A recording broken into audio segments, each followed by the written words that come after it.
No episódio de hoje tem a nova bolsa, o futuro do quórum e a organização do mercado de blockchain brasileiro. Eu sou Maurício Magaldi e esse é o Block Drops, o primeiro podcast em português sobre blockchain para negócios. As notícias que você ouve aqui não têm qualquer vínculo com o meu trabalho atual, não configuram nenhuma forma de patrocínio, propaganda ou incentivo para o consumo e têm o foco exclusivamente educacional para o mercado.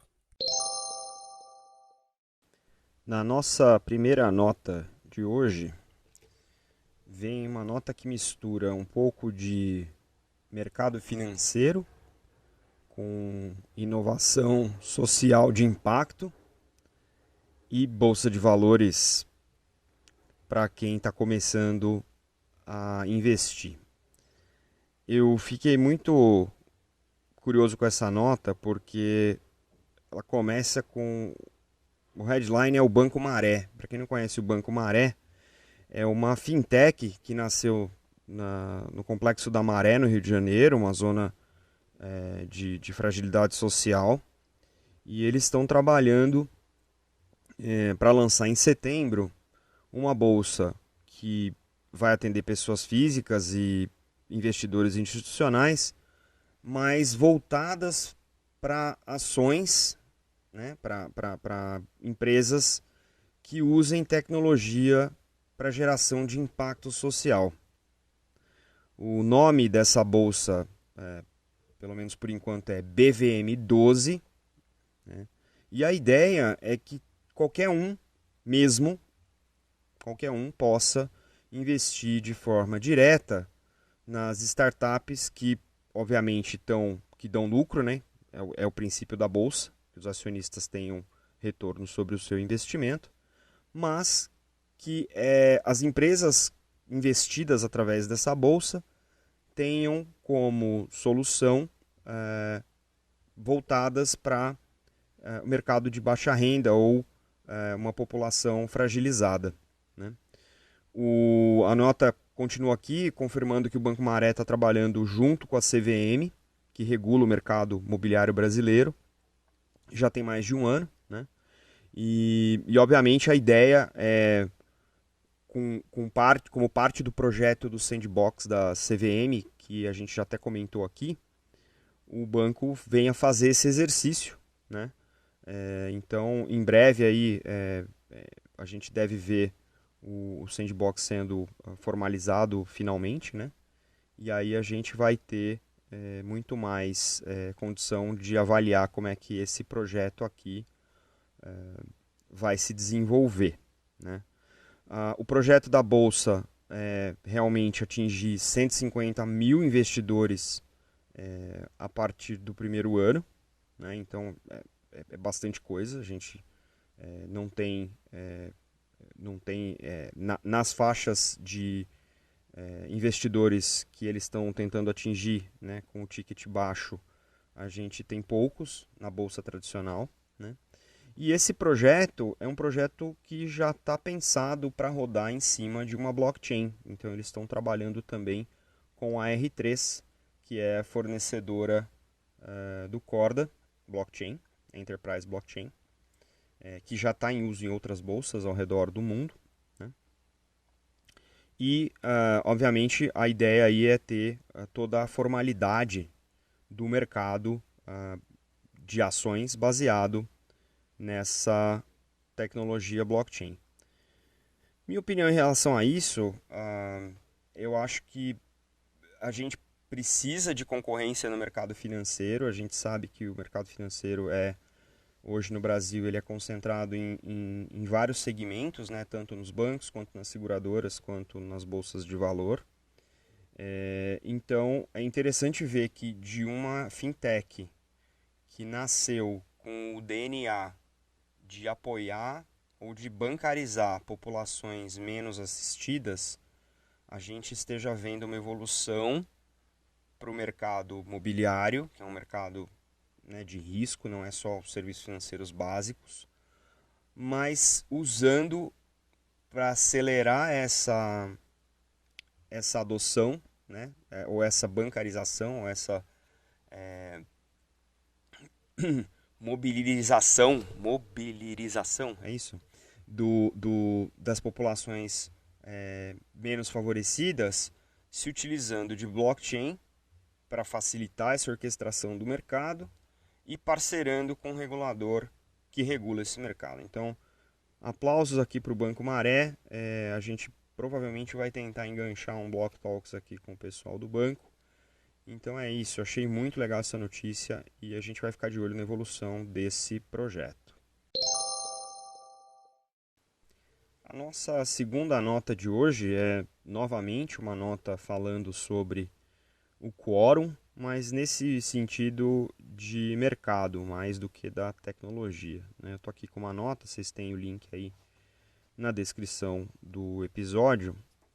É uma nota que liga o JP Morgan, que é o dono do quórum, né, da tecnologia, com a Consensys, que é uma empresa de serviços de tecnologia especializada em Ethereum, né, e que a gente já noticiou aqui também que tem tido bons investimentos em relação a ter data centers, né, uma nuvem dedicada ao Ethereum.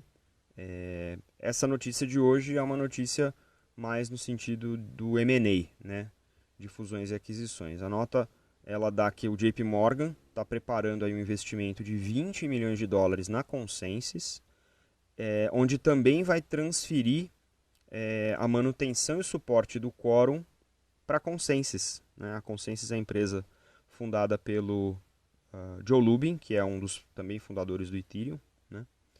E esses 20 milhões de investimento, eles são parte de um acordo aí de conversão de 50 milhões de dólares em dívida para Consensys, né? Então, conversíveis em ações.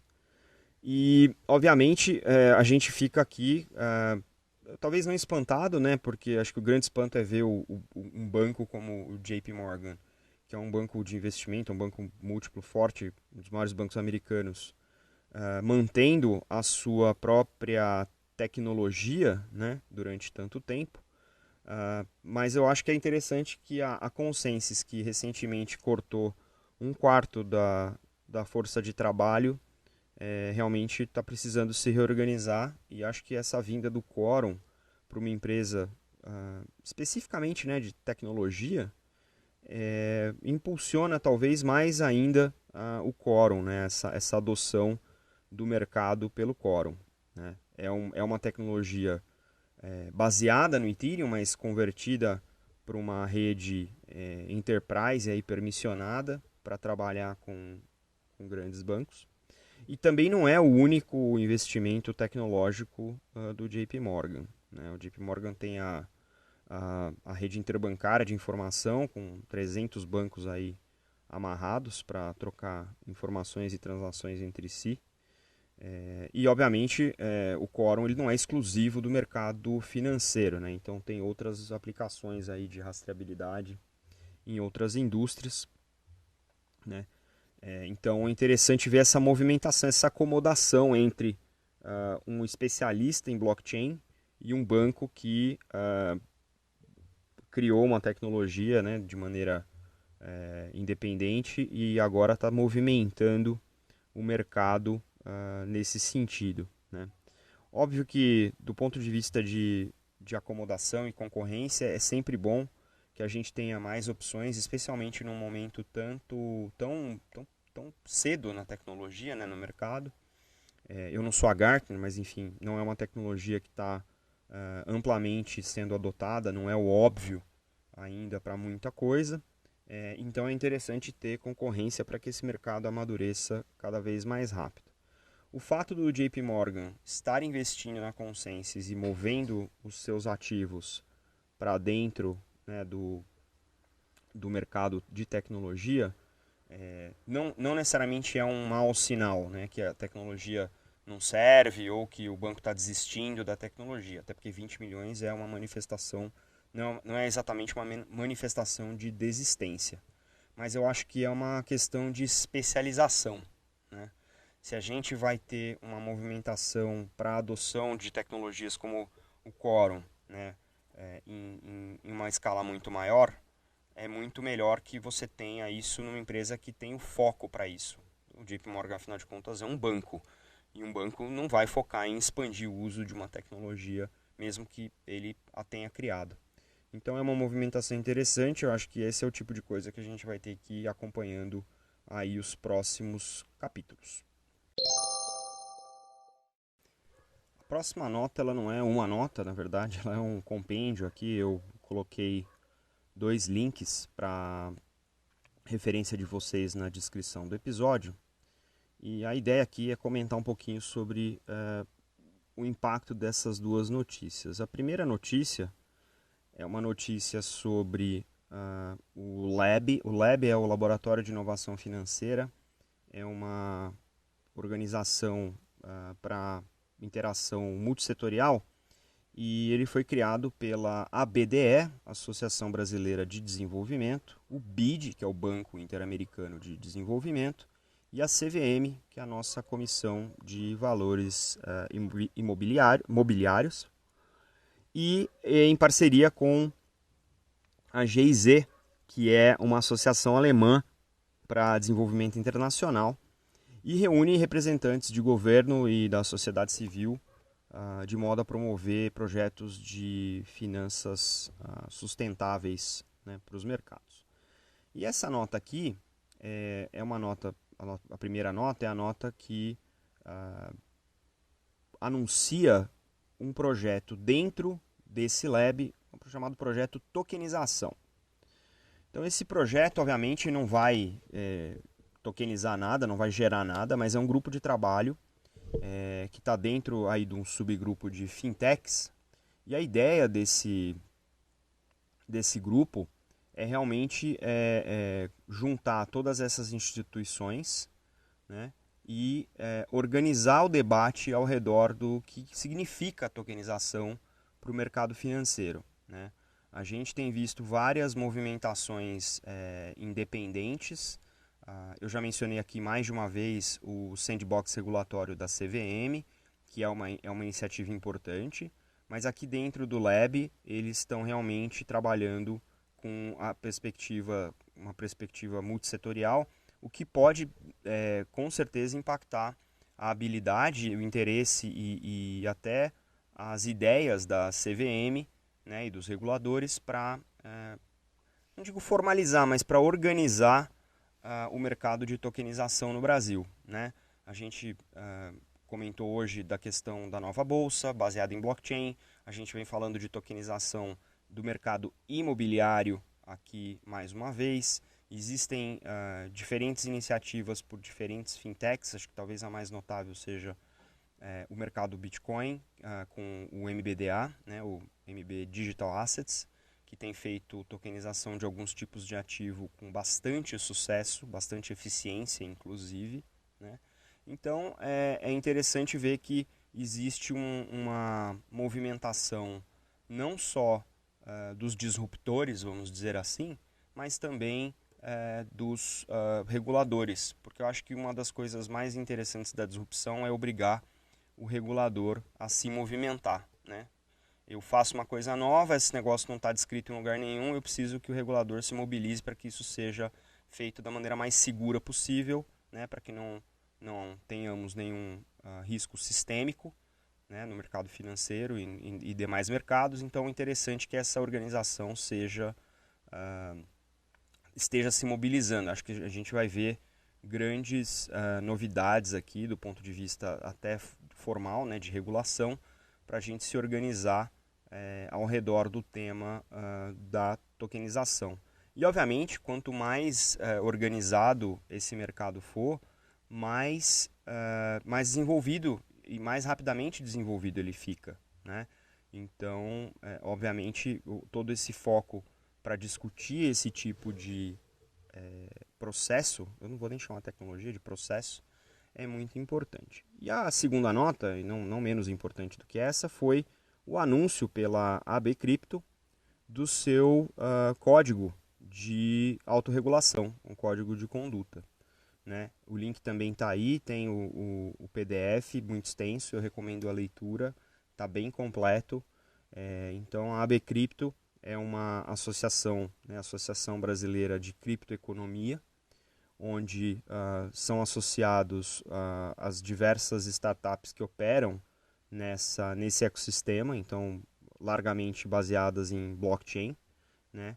E o anúncio desse código de conduta e autorregulação é mais um movimento, né, organizado das empresas e dos empreendedores e das, eu vou dizer aqui, dos grandes cérebros, né, do mercado cripto brasileiro, para dar também a sua contribuição para a sociedade e para a economia, descrevendo a natureza das suas operações, ambições, o seu compromisso com compliance, com as leis e também com o fomento da inovação no ambiente regulatório. Então, achei extremamente importante essa iniciativa. Eu realmente aplaudo aí a AB Cripto e os seus associados, porque isso é algo que vem dar muito mais, acho que, segurança, né, tranquilidade para o mercado e para os reguladores de que as empresas desse mercado não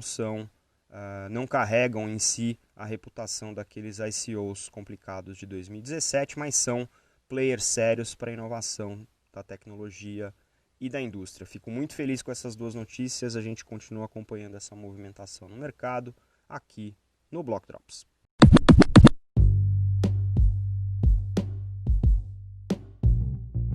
Você pode ouvir o Block Drops Podcast nas plataformas Numis, Google Podcasts, Apple Podcast, Spotify e Anchor FM. Entre em contato conosco através do e-mail blockdropspodcast@gmail.com, no Instagram Block Drops Podcast e no Twitter Block Drops Pod.